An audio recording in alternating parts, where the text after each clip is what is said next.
talk about what nobody wants to talk about. Who here has ever failed? Who's here has failed miserably at something you wanted to achieve? Say I. Who's done this more than once? Say I. When you failed, why did you fail?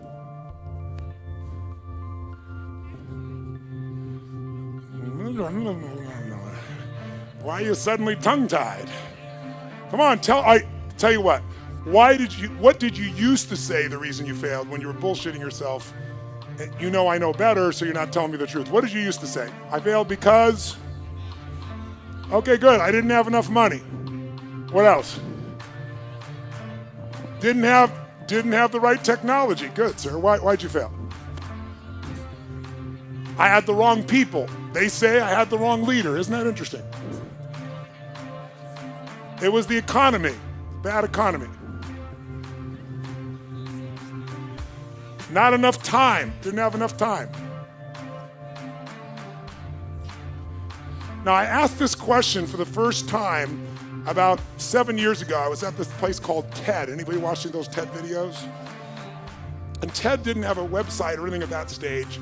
It was a very small program. It was done for about 800 people in Silicon Valley, most of them billionaire investors, the founders of Yahoo, the founders of Apple, the founders of a whole series of companies. And I was brought in, and they say you got 18 minutes, which my shortest seminar is 4 fucking days.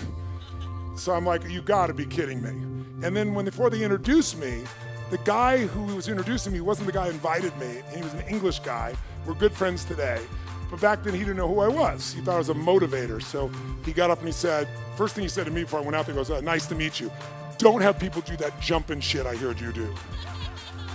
So he wants me to take these dead people and leave them dead in this dark room sitting. And I watched before I got up to speak, and there was a woman who was a genius, and she was teaching string theory, which is one of the most complex things on earth. And they gave her 18 minutes, and people were shuffling their feet, and at the end, they didn't even clap for her. They were assholes. They all thought their shit didn't stink. These are all the achievers of the world. So I walk out there, and the introduction he gives me is Tony Robbins is like a motivator, and he's helped a lot of sports people, so maybe you can, create some energy here. He had a very publicized divorce a few years ago.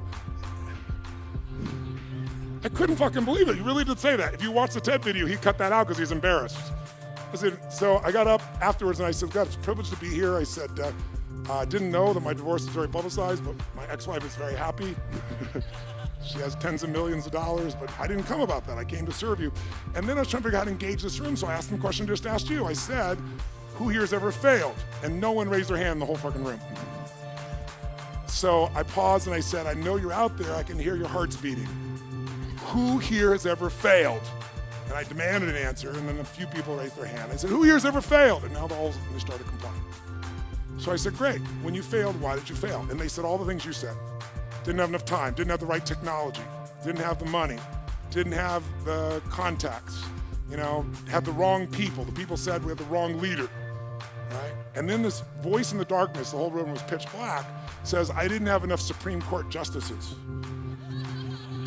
And I look down and it's Vice President Al Gore, who you probably don't know much about American politics, but he and Bush Jr., they tied, basically, and it had to go to our Supreme Court to decide who's going to be it, and he lost. And when he said that, we were in Northern California, which is all Democrats, would have been supporters of his. They all stood up and gave him a standing ovation when he said this. And when they stopped the standing ovation, I said, that's one way to try to explain why you didn't become president of the United States. But I wouldn't say it's an accurate one. And there was this pause, like, what the fuck is he about to say? And I said, because let's just do this logically. Everything you people have told me, I didn't have the technology, I didn't have the right contacts, I didn't have the time, I didn't have money. Everything you've told me, I didn't have enough Supreme Court justices, those are resources.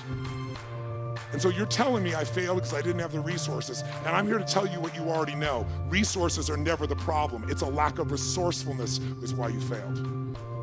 Because the ultimate resources are emotional states. If you're creative enough, can you find the answer? Yes or no? If you're determined enough, can you find the breakthrough? Yes or no?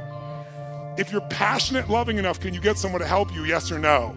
If there's no way that you're committed, can you find the money even if you don't have it? Yes or no? So I said creativity, decisiveness, passion, honesty, sincerity, love. These are the ultimate human resources. And when you engage these resources, you can get any other resource on earth. And I said, so you told me all the resources you're missing and you hypnotize yourself into believing that you don't have what you want because you don't have the resources, when the most successful people in history had no resources, but they were incredibly resourceful, so they got the resources. Resourcefulness is the ultimate resource.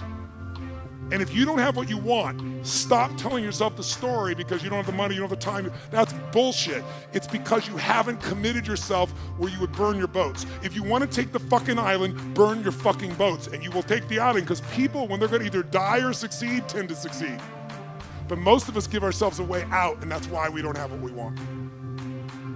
So if you and I really want to know what's going to take to get your dream and make it real, it's to stop all the things you told yourself that aren't. And I'm here to tell you what I said at the top of our discussion. 80% of success is psychology and 20% is mechanics. That's true of running your business. That's true of your intimate relationship. That's true of your body. That's true in your level of happiness. So you gotta know the 20% because that gives you the edge, right? Those strategies, but you gotta know the psychology. If you're in business right now, there's a few things. The chokehold, since, again, how many own a business? So I'm real clear, really do own a business. You're not thinking about it, you own one. Raise your hand so I can see. Shit, most of you, I'm impressed. So if you own your business, I'll tell you right now, the chokehold on the growth of your business is you. It is not your people. It is the leader of this organization. The leader is the chokehold, and the chokehold comes in one of two forms. Your psychology. You think you've tried everything. You've tried everything but what fucking works. Who knows what I'm talking about here, right? Or it's a skill that you're missing. Like you really are incredible at writing code, but you don't know shit about accounting and finance, and it's eating your business alive. Because I gotta tell you, 96% of all businesses in a 10-year period of time go under. Only 4% make it. By the way, make it doesn't mean that you succeed and have any money, it just means you're still standing. 4%. And by the way, after 10 years, you're set, right? There's no more challenges. Ever heard of a company called Lehman Brothers? Right? 100-year-old company. If you took their gross revenues and added them up, it'd be $1 trillion over the decades. $1 trillion with a T, and they're no longer here. That's how competitive the world is today. So if you got in a business and you're in it right now, I love you, I respect you as a brother or sister, and I know you're a crazy son of a bitch just like me. You have to be. Who gets in a sport where the longer you play, the more likely you die? You're a gladiator if you're in business. A gladiator goes out there and they know every time I go out, I can die, and the longer I stay in the game, the more likely I die, but every day they go out to win. That takes an incredible psychology. But in that psychology, we bump onto limits, and that's what you gotta shift. And if your psychology is solid, then you gotta say, where are the skills I'm missing? Because that's equally important. If you don't know how to market in the world we're in today, if you don't know the cutting edge of marketing, I'm only here today, I have the privilege to be with you here. How many of you are in this room because you listened to an audio, you read a book, or a friend? Let me separate. How many are here because you read an audio, read a book, or listened to an audio, and that created the basis for you to want to be here? How many are here because somebody told you, you've got to go see this guy? Let me see your hands, you saw that. Let me see your hands, nice and high so you can look around the room. So about 85% of the room. I created a brand, and that's why I have the privilege to serve you. But that brand came because I realized early in my career, I could have the best ideas in the world, but they're gonna die on my lips unless I can market them, unless I can build a brand. It is the most important thing today because the world is made up of commodities.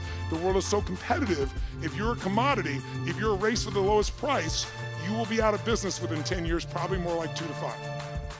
You have to have something that separates you from everybody else on earth, and until you find out that something, you will be stressed and you will be struggling. But everybody has it or anybody can create it. That's my expertise. My companies, I started with 0. We do more than 5 billion with a B per year, my companies, combined. How the fuck did you do that when it's not even your focus? Well, thank you very much. I appreciate that very much. All the things I know right now, if I only knew back then, there's no getting over. I appreciate the applause, but I'm not telling you for that reason. I want you to get, I was never even out to be successful in business. I had a mission, but I realized I have to master business or that mission is gonna die. And you gotta get that too. Because otherwise you're gonna be one of the many, you're gonna work your ass off and not have what you deserve.